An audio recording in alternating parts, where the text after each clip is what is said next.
Does anyone have a question?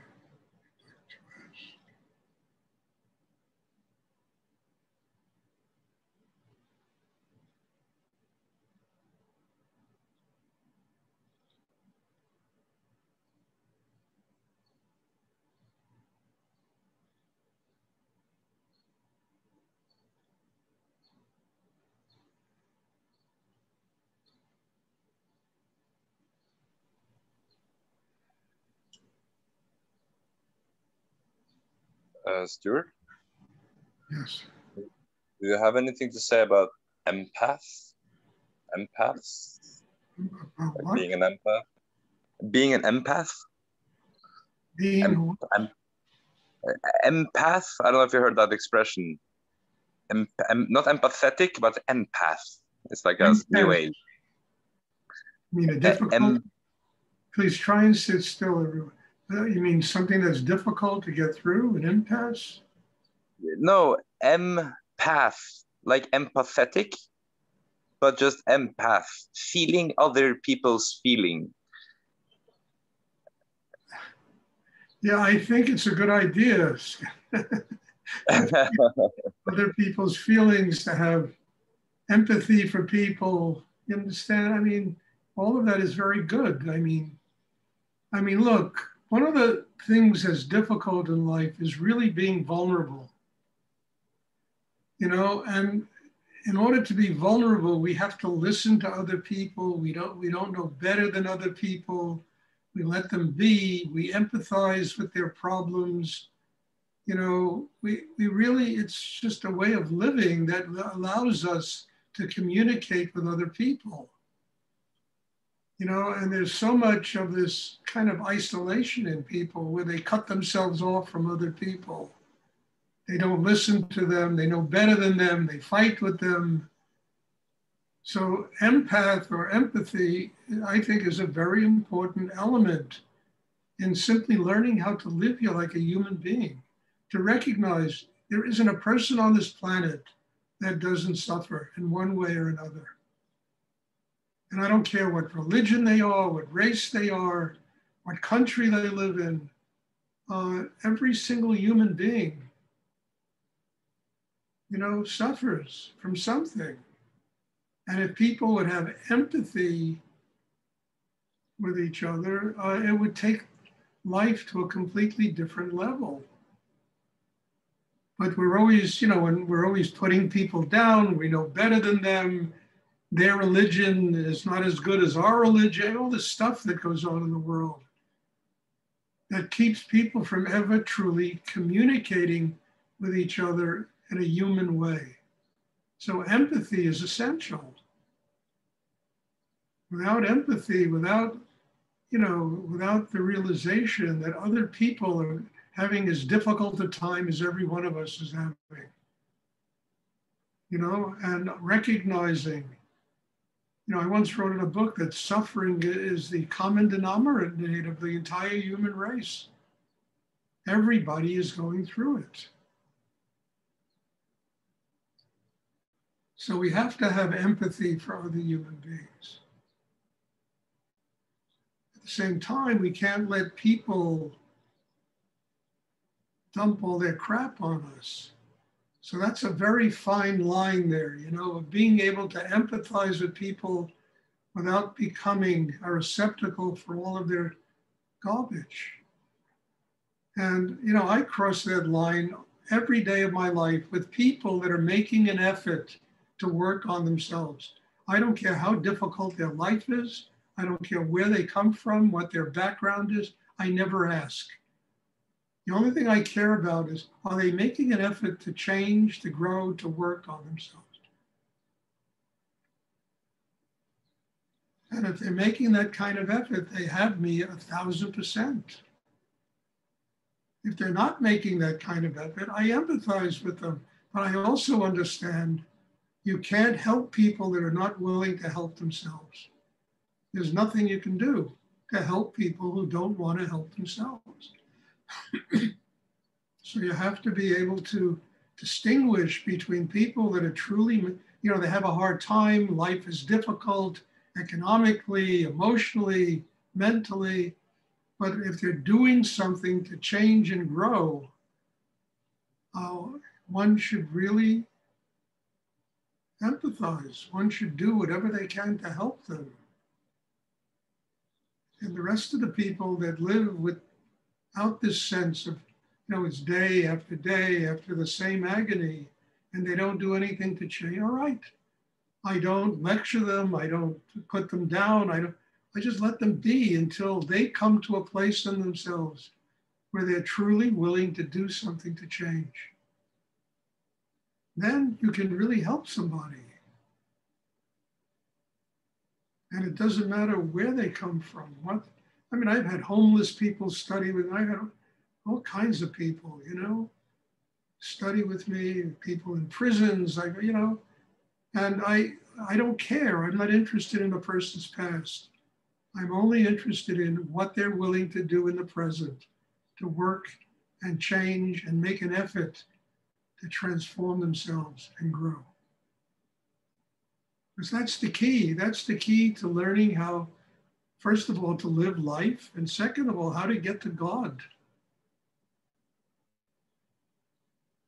So empathy is very important, but then there also is that fine line. Are we going to be an endless receptacle for other people's garbage? We don't have to be. We can say no. Doesn't mean we fight with them and argue and know better than them. We just say, no, when you're willing to make an effort to change and grow, I will be happy to listen to you and work with you and do whatever I can to change you.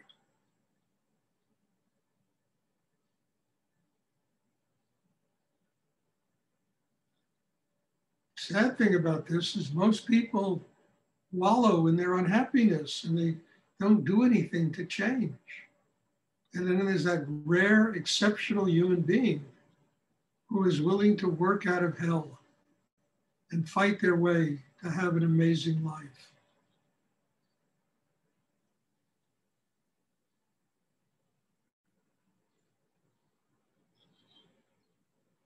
And then a lot of people that are born with they come into wealthy families, they're comfortable. Often those people are the hardest people on the earth to work with because their life is so comfortable and the way they live, is so much based upon their financial situation and gives them some kind of superiority. It's almost impossible to work with them. But then there's that rare person that it doesn't matter where they come from, what level of society they come out of, who is truly willing to make that effort. Those are the gems. Those are the most extraordinary people on the earth because they really grow and contribute something very valuable to life.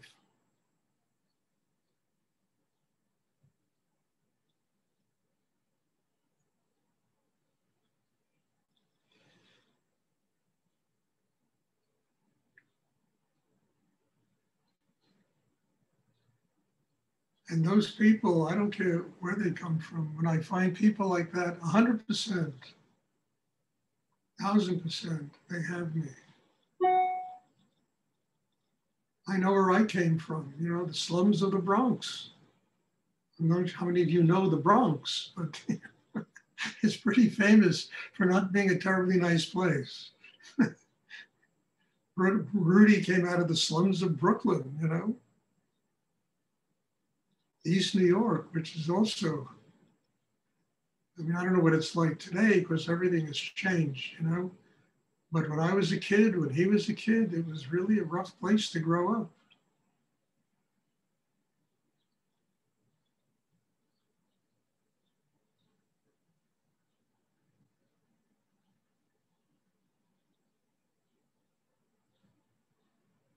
Does anyone else have a question they would like to ask?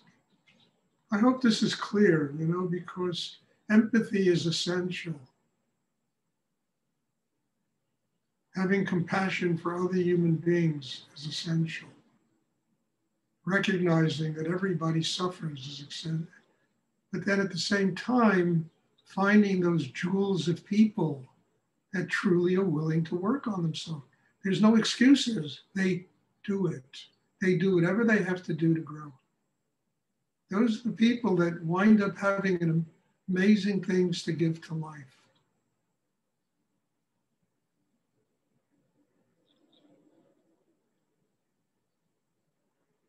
And usually they come out of hell. It's like the title of my book, A Lotus Flower in Muddy Waters, you know? We're all a bunch of lotus flowers in muddy waters. We all come out of some kind of muddy water.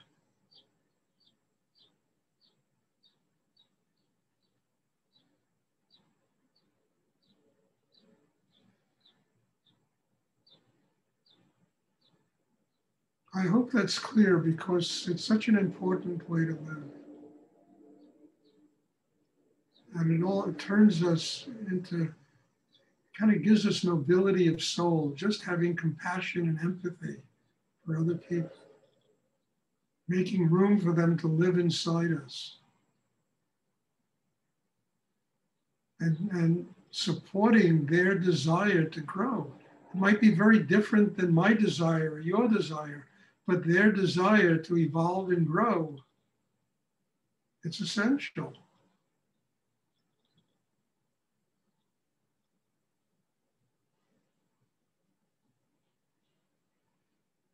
Does anyone else have a question they would like to ask?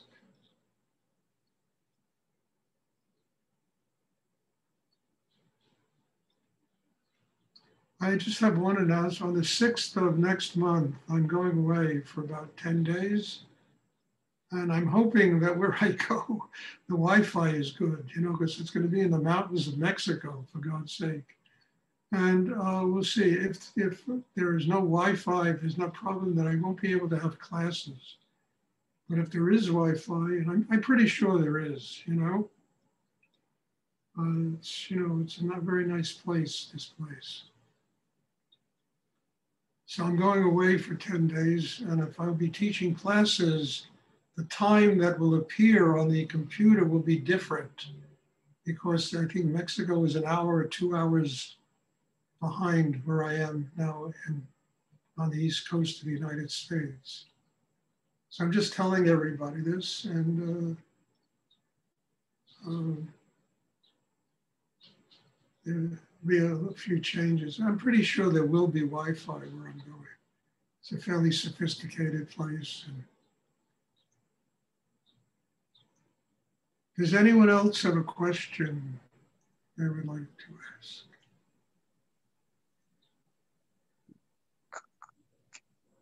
I have a question regarding non-duality. Like, if you could talk about non-duality, what it is, sort of. I don't know, like versus duality, non-duality teachings. You know, what's living a life in no. Skender, once you start looking at things with the mind, everything is going to be duality. Everything is going to be in conflict with everything else, trying to figure out what's right or wrong, what's good or bad, positive, negative. That's what duality is. The mind sees life that way. Non-duality is the union of opposites. The union of opposites has to take place if we're going to have a spiritual life. Union takes place inside a human being, where the male-female principles are married, come together, and create a wholeness inside us that enables the Kundalini to rise and connect with God. So duality is just simply, literally, when the mind, looking at the world through the mind, you will only see duality. You will only see right, wrong, positive, negative, my thoughts, your thoughts, and then it's endless conflict. But when the mind is focused in the third chakra, right below the navel, and you use the mind as a surgical instrument to open that chakra, that allows the heart to open, and that allows us to get beyond polarity, a duality, conflict, and where there's harmony and balance inside a human being. And this is really an important element in spiritual growth. unifying the male-female principle inside ourselves. That marriage will activate Kundalini. And then you transcend duality. The mind is quiet. It is not figuring out the world, you know, in what terms right, wrong, what we know, we don't know, and all this stuff that goes on in the brain that can just make anybody crazy. So, you know, I mean, in every religion, you know, in the Jewish religion, Jehovah Shekhinah, you know, the union of the male-female is creating the world. You know, Shiva Shakti, Yin Yang, you know, in every form of, you know, Muhammad with his bride, Fatima, I think her name was.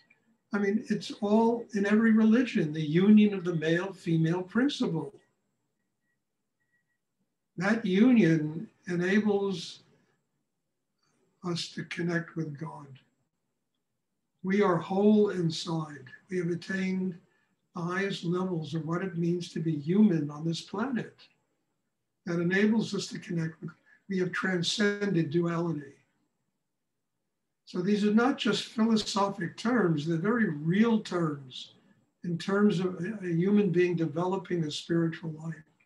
I know philosophers and theologians, they've been arguing this stuff since the beginning of time, and everybody comes from it from their own point of view, instead of coming to it from the experience of non-duality, from the union of opposites in themselves. You know, not having to analyze it and figure it out, but experience it as a living reality.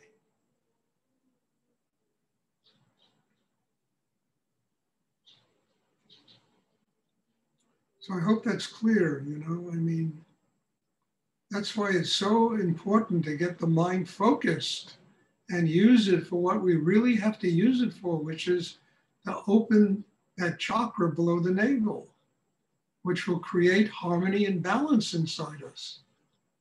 And it'll quiet this crazy birdcage of a mind we have that, you know, there's 1,000 parakeets in there screaming into the night, never shut up.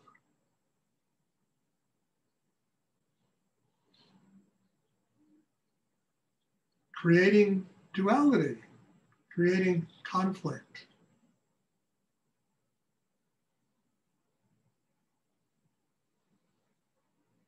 Does anyone else have a question they would like to ask?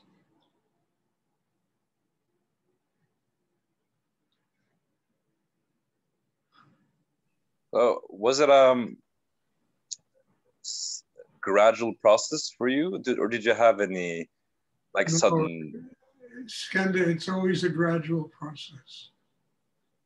You know, these things are so powerful that, you know, I mean, they're too much to handle in one shot. It takes time and maturity to build a system to where you can live the way I'm talking. It's not something that happens instantly. And if you expect it to have it happen instantly, you're going to be very disappointed. You have to build an inner life that's strong enough to be able to live in a state of non-duality. Because everything in this world is duality, everything. Everything of an external nature is based on, it's all duality, conflict.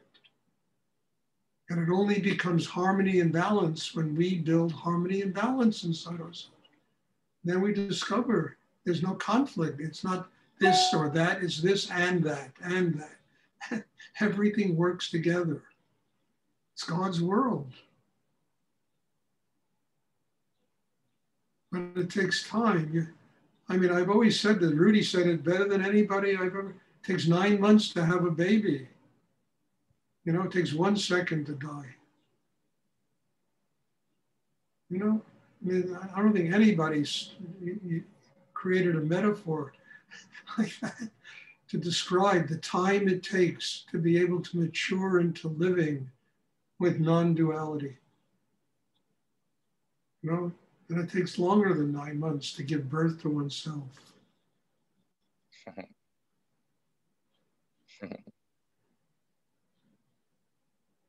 Nice. Does anyone else have a question they would like to ask?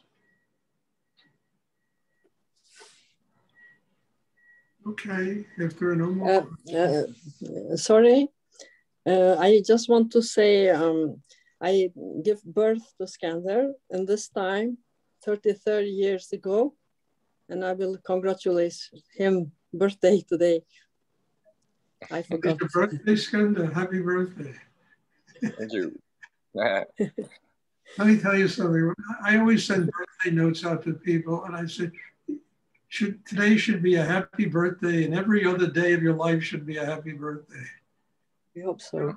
There's one day of the year is just a reminder that we have to have a birthday every single day and be happy and be, grateful for the life we're given and the opportunities we're given in life and the incredible treasures that exist in our life and around us. So happy birthday, Skander, and take it through every single day of the year.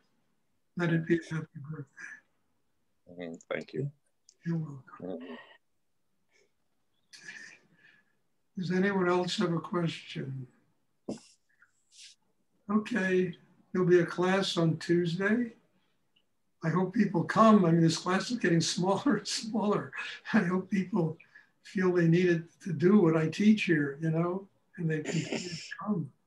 Otherwise, the class will stop, So God bless you all. And, I hope to see you all on Tuesday. And thank you. God bless you too. Thank you very much. Thank you. Well, but Sunday or Tuesday? Wait a minute. What, today's, yes, Sunday. I'm sorry. Okay. I don't even know the day anymore. I'm teaching so many classes every week.